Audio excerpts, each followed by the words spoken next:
Magandang umaga po, kasama Ted at DJ Chacha sa lahat po ng tumatangkilik sa inyong programa. Isang magandang umaga po. Opo, Salamat po muli. Opo, siguro, Director, unahin ko na lang ito, no, Cha, bago yung ilang pong pinaghandaan ni Chacha ng katanungan. Itong ngayon, umiikot na pinakakalat na inyong audio na pagbabanta. Kahapon nga po kayo sumagot dyan para lang humaliwanagan tayo dito at lahat na nakikinig sa atin at yung pong mga nagpapasa-pasa nito, ipinapasa pa po hanggang ngayon itong audio recording na ito, sir. Go ahead. Opo. Apo. Well, ano naman po, sabi nyo nga po, in-address ko na po yan at we don't deny na tayo yan. Ako yung nagsasalita doon kasi private conversation po namin yan ni Mel, yung kaibigan ko nga po. Pare ko pa nga po yan eh. So there's no point na i-deny. Pero ang masasabi ko lang ay yun po ay December 2020 pa nangyari na yung kung maririnig naman po, pakikinggan maigi yung pag-uusap. At kung napakinggan po yung buong recording yan, yung buong record, kasi mga 30 minutes po kami nag-uusap niyan eh. Nagsimula na malumana yung pag-uusap, nagpapaliwanagan, nung ayaw kong pakinggan, doon na po nagsimula yung mainit na madanalita ako sa kanya. At yan naman po, nakapagpatawaran na kami. Hindi siya magrereklamo sa akin, legally, at hindi ko na rin siya irereklamo dahil admittedly naman po niya, nirecord niya at naipasa niya sa isang kaibigan niya na ito naman nakarating dun sa isang Facebook page na local din na politically opposed dun po sa aking may bahay. Ano po. So nangyari po yun. At nakalipas naman nakakagulat lang na after 6 years, 5 years, at lumabas ulit, ginagamit, siguro, inire-relate dun sa pagbabanta ni Vice President Sara sa Pangulo, ginagawa pong parang basihan nila, asintahan. Kaya palagi ko, hindi naman po dapat ganon. Ganon po yung pangyayari dyan. Ayun. So, kumbaga, kasi, yung anti-wiretapping law, no? Ito. Tama po. Saka dito, privacy po. Dahil private conversation po yun eh. Still, naman ito, kumbaga, pinagbabawal yan. And then ito, yung data privacy ngayon, nasasakop na siya. Pero ngayon, kinukonek nga dito sa sa pagbabanta ni VP Sara. Pero Attorney Melvin, gusto ko lang din malaman, yun po ba na nasagot na kung talagang may nag-record or na wiretap? Paano po nakuha yung conversation? Inamin naman po ni Mel sa akin na ini-record niya.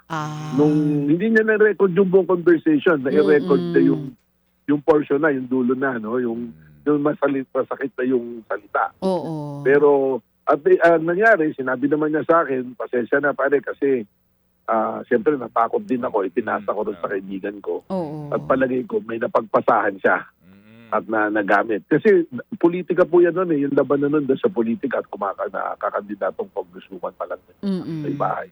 Na nagkataon na DJ Chacha, yung asawa ko nun, buntis, third trimester, opo. Third trimester na. Tapos every month kasi, nasa NICU siya. Yung NICU, yun yung parang emergency service na mga police. Yes, oo. Then nag-spotting siya. So nung tinawagan niya ako, nasa labas ako noon, nireport niya sa akin na ba't naman ginawa ni paring Marian na pagkakaibigan tayo, ginawa niya. Sumasakit yung tiyan ko, alam naman niya na buntis ako. So yung fear ko as a father, nung unborn child, doon mo nalabas. Husband, oo. doon nalabas. Talagang yung galit mo naman. Kasi po, I'm scared dahil yung asawa ko nagkaroon na siya ng miscarriage eh. And we don't want that to happen again sa kanya. Oo. Ang mahalaga, maayos naman na po kayo. Kung sino man yung nakausap nyo, kayong dalawa, maayos na kayong dalawa. Yun naman yun, Attorney Melvin. Kumbaga napag-usapan na nila yun. Yun nga po ngayon, binibigyan naman nila ng mali siya nung sinabi ko na industrial partner ko siya. Si Lorraine Badoy, may post na kagad na meron daw akong quarry, doon ko daw ka-partner si Mel, walang permit, walang sasalin ko. Well, kaya halatang-halata po eh. Si Malutikia, si Lorraine Badoy, si Eric Celis, yan po yung mga kilalang-kilala naman ng mga against na hindi siguro natutuwa sa ginagawa ko bilang director. Once and for all, attorney, para lang din malinaw na, anong klaseng business niyo po ba siya kasama?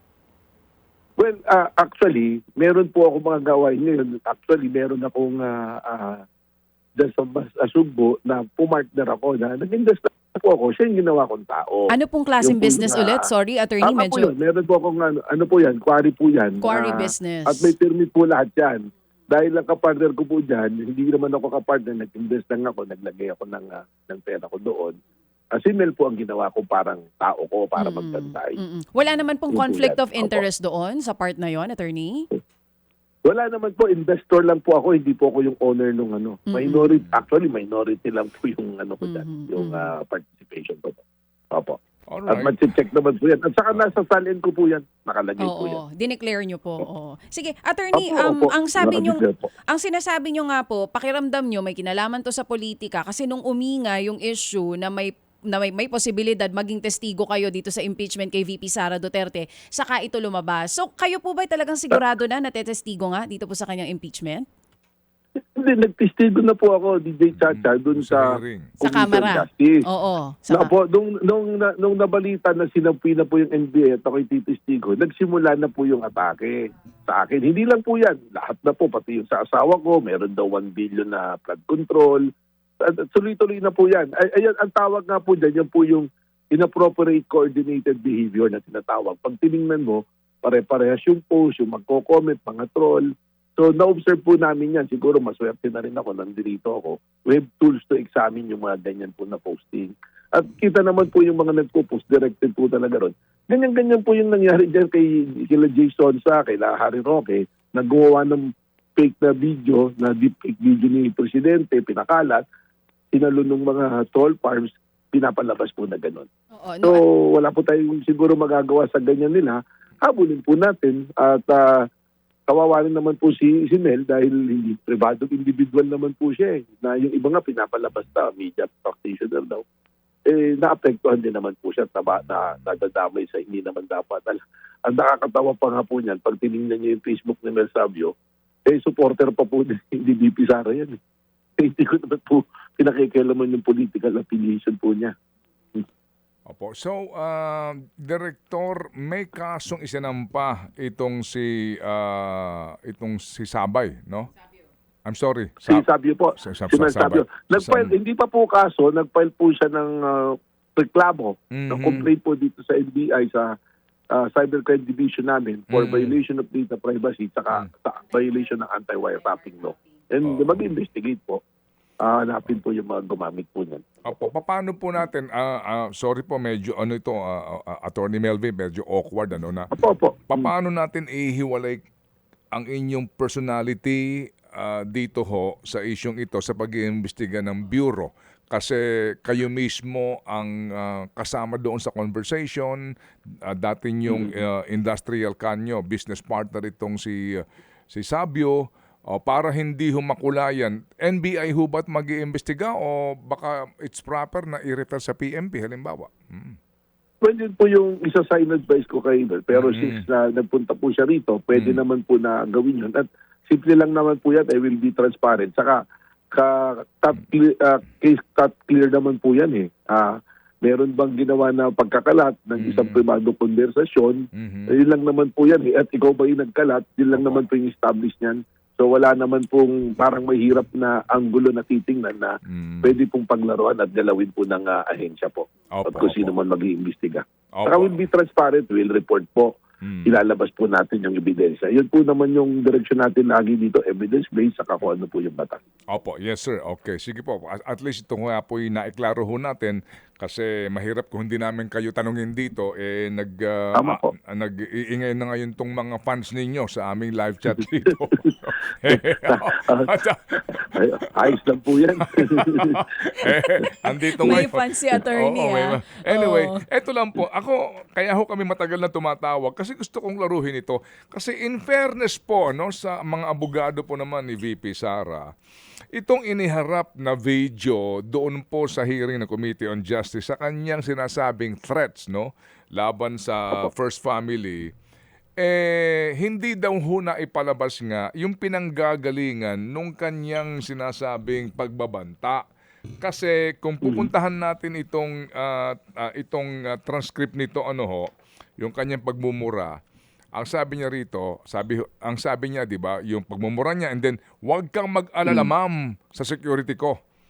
Kasi may kinausap na ako na tao, yung sabi niya. Pero ito nga daw ho kasi ay kanyang sagot sa isang tanong. Yung tanong na yon hindi ho na ipakita Kasi ang tanong doon is tungkol sa seguridad ni VP Sara. So pwede ba ho ninyong klaruhin lang na bakit hindi nasama yung tanong ng taga-media sa kanyang press con at yung sabi nga nila, yung overall context na pinanggagalingan nitong mga salita ni VP Sara? Well, totoo po yan. Nandun naman yung tanong. Kung pinakinggan po yung discussion doon kung hindi man lumabas doon sa video, doon sa discussion po ni Congressman Tino, na-discuss po yan, na-tackle po yan eh. Yung pong ipinalabas na video niya, hindi po splice yun, hindi po parang pinalitan. Yun po, ang pinalabas yan, what is significant doon sa testimony. Ngayon, dahil hindi naman po umatin si VP Sara, dapat nabanggit po yan. Kasi binibigyan po ng chance nga siya na i-present niya yung counter evidence doon. At kung sakali naman po ito'y magkaroon na impeach at umakyat po sa impeachment court ng Senado, there is no opportunity to present it. Kasi ang sabi nga po natin during the committee hearing, parang ano po yan piskalye.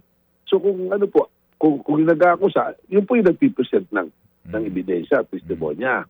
Ngayon po, yun namang inaakusahan, dapat may presence po siya doon para immediately kung nandoon yun, mai-raise po yung issue na ganito. Gaya niyan, sinasabi po niya sa mga interview na ganyan. Sana kung nandoon po siya sa committee hearing na yun, na call out at ipinalabas yung buong video dahil sinabit naman po ng NBI yung buong video na-authenticate po. Nandoon po yan. Portion lang po yung pinalabas which is significant to the testimony po. Okay, sige. So, kumbaga, you appreciate the fact na may pinanggalingan tanong ito kaninyo o hindi ito as in splice lang na para Opo. bagang walang pinanggalingan. Sinasabi niyo talagang may pinanggalingan pero Tama po. pero sa team ng NBI na nag-imbestiga dito, still ang rekomendasyon po charged ng inciting to sedition. Tama po yan. Maganda po yung ginamit yung punto. Kasi po, unang-una liliwanagin ko po doon sa mga fans ko na sinasabi nyo na nagagalit sa akin. Ano po? Ang akala nila ako po nag-file ng kaso. Akala po nila ako nag-imbestiga. Kung mapapansin niyo po during the testimony, ang sumasagot ng mga technical at mga investigasyon, yung mga ahente pong nandoon. Kasi nung dumating po ako rito, meron ng affidavit of investigation yan na pinirmahan po ng mga ahente. At yung pong affidavit of investigation, sinumpaan po yan, yan po yung ipinail po sa DOJ, nagkaso po ng grave threat at ng inciting to sedition. Wala pong ginawa si Director Matibay dyan na dinagdag, binawas, pinalitan. Kung ano po yung sinabi natin doon, nung ako'y dumating dito noong February 21, nandiyan na po sa record yan. At dyan po, yung buong records ng affidavit of investigation ay isinumiti po sa Committee on Justice. At yung pong sinasabi ni VP Sara na may pinanggalingan sagot, kasama po yan doon sa konsiderasyon nung nag-imbestiga po yung investigating ito po ng NBI nung panahon po ni Director Santiago po. Opo. Panahon ito ni Jimmy Santiago, ito hong investigation nga. Opo, we remember and actually we interviewed him also in this issue. Okay, klaro po yan. Sige, anyway, so sabi nga po ninyo, well, may chance po dito ang inaakusahan na humarap kapag ito ay ipinresenta nga na isa sa mga articles of impeachment eventually sa impeachment court. Yung sinasabi nyo na meron na po kayong mga impormasyon tungkol sa mga individual na umano ay kinuha ni VP Sara para talaga pagplanuhan ang pagpatay kay Presidente. Pwede ho ba kami makakuha lang ng impormasyon? Totoo ho yun, no? May mga miyembro ng may mga miyembro ng AFP, you were quoted as saying that. Well, ganito po yan. Binagbasihan po yung mga video, mga pronouncements, yung affidavit of investigation, binalikan po namin. Nung binabalikan po namin, we started narrowing down. Kasi ang belief na po, meron talagang kinausap, kaya nga po pumasok yung inciting, tsaka yung to sedition, tsaka yung grave threat, tsaka yung pagbabanta. Nung tinitingnan po namin, merong mga leads na pumapasok. Eventually, actually, I just cannot give the name of the personality. Meron po talagang nag-identify na itong mga tao na to, maaring ito. Kaya po naging material yung sinasabi rin na merong Presidential Security Group, yung BPSG, na tinitingnan po yan. At sabi ko nga, hindi naman po lahat ng BPSG na yan ay member ng AFP At meron din naman pong mga hindi member dyan, mga retired na, ano po. Mhm. O kaya po mga force multiplier na tinatawag. So, I'll just give you po, na naroon na yung tinitingnan natin at may lead po tinitingnan na hanggang ngayon binabantayan. At yan pong sinasabi ninyo, kasama po sa possibilities, just to give you the answer po na alam ko po yun yung gusto nyong tumpukin dyan. At just to be honest po, kasama po yan sa na narrow down na group ng personalities po na maaaring doon nanggaling po. Okay. So meaning kung na-narrow down, hindi ho maitatanggi na totoo na may mga warm bodies na kinausap ang Vice Presidente para sa mission na ito. Wala na pong question doon sa may kinausap. In fact, sa kanya na po mismo nanggaling. Noong una po, siyempre, parang iisipin, salita lang ng galit. Yung sinasabi nga, revenge from the grave na ganyan. Pero it is confirmed na merong kinausap. We just want to pinpoint and identify kung sino yung he na sinasabi niya po. O kasi nga, ang tanong ko nga kay Atty. Powa, hindi ba ito ay bugso lamang ng damdamin? Alam niyo yon, yung nasabi mo lang ito kasi nga sa sobrang galit mo, yung Chief of Staff mo. Para yung sa akin po. Sa Okay, akin, yo. dito ba natin? Ay, at least si attorney na nagsabi. Oo. Para sa akin, ano po. Parang yung sa'yo. Alam mo, Kapit, alam naman natin, pag mahal natin sa buhay, talagang yung bugso ng galit mo, maaaring lumabas eh. Pag hindi yung mahal natin sa buhay, di ba? Mahal sa buhay, ano ha? Anyway, so again, ano ho, kasi nga, kaya ganun ang tanong ko, yung nga din po ang hugot ko dito, baka nga sabi ko kay Attorney Michael, bakit? Well, anyway, hindi humingi ng paumanhin, ano, sorry po, tao lang, parang ganun. Pero anyway, so talagang kinukumpirma ninyo na meron ng particular, kumbaga, meron ng, group of people, yung sinasabi na kinausap na andoon sa group of people na yun ngayon na inyong patuloy na inimbestigahan. Tama po, maganda po yung punto nyo, Kapit. Wala naman po tayong narinig kay Vice President Sara na binabawi niya yun, na wala siyang kinausap. Ang sinasabi lang niya, meron bang crime na revenge from the grave? Pero wala po siyang sinasabi na wala siyang kinausap. Tingnan po ninyo, never pa niyo pang tumanggi. Naririnig natin nagsasalita, yung mga abogado niya, yung mga supporter niya, hindi, political hyperbole yan, wala yan, ganyan, ganun lang yan. Pero siya po, kahit minsan, your recollection po, Kate, DJ Chacha, meron ba kayo narinig na binawi niya yon? Na wala akong kinausap. Hindi nangyari yan. Di po ba? Nagbibiro lang ako niyan. Galit lang ako nung panahon na yan. Yun po yung sinasabi ko. Opo. Yung nga, pero kayo mismo sa NBI, nagpapatuloy ang investigasyon doon sa grupo ngayon na narrow down nga na particular na grupo na nando doon yung sinasabing kinausap. Tama po. Tuloy-tuloy po. Okay. At sa totoo, we created a task force. Siyempre po yung sinasabi ko, yung Administrative Order number 11, that created a task force to look into the threats na tuloy-tuloy po na ginagawa po sa Pangulo ng Pilipinas, kay Pangulong Bongbong Marcos. Kasi po, we considered all these threats na serious threat. Kasi po, hindi po biro. When you threat a president, you're not threatening him only personally, but to threat the national security of the country.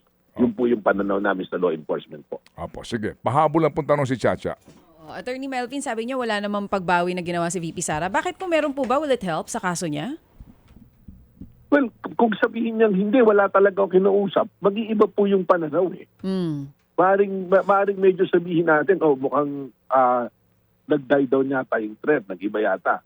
Pero wala po siyang sinasabing gano'n. In fact, kung maalala nyo, after pa nga yan, meron pang press con na parang sinabi na kung may namatay at parang referring to the president, the investigation will land on her table. Ano ibig sabihin nun? Ibig sabihin, sana yung mag-iimbestiga dahil siya na yung presidente ng Pilipinas. Oo. So sa madaling... Actually, alam niyo po, ang maganda rito sa India, we have professional people na nung pag giniyangan mo po ng tao, binantayan mo, lumalabas po eh.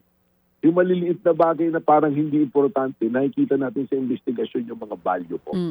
Kaya po tuloy-tuloy namin po minomonitor. Oo. So, hindi rin makakatulong kung sakali. Pero, Director, iiba ko ng issue. Puntahan ko lang po itong usapin Opo. ngayon. Sinasabi po kamakailan ng NBI na isasama na daw ito si dating Congressman Mike Defensor sa mga karagdagang kaso na may kaugnayan pa rin po dito sa alleged human trafficking case na nag-ugat po dun sa raid na ginawa sa Hotel KTV establishment na ikinakabit po sa mga defensor. Ano na pong status nito? Ito po ba'y filed na o nasa final evaluation pa lang po ang NBI kung talagang isasama po siya sa kakasuhan?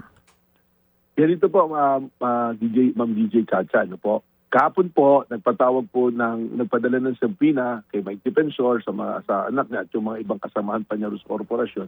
Hindi po sila dumating. Ang dumating, 3 abogado lang nila.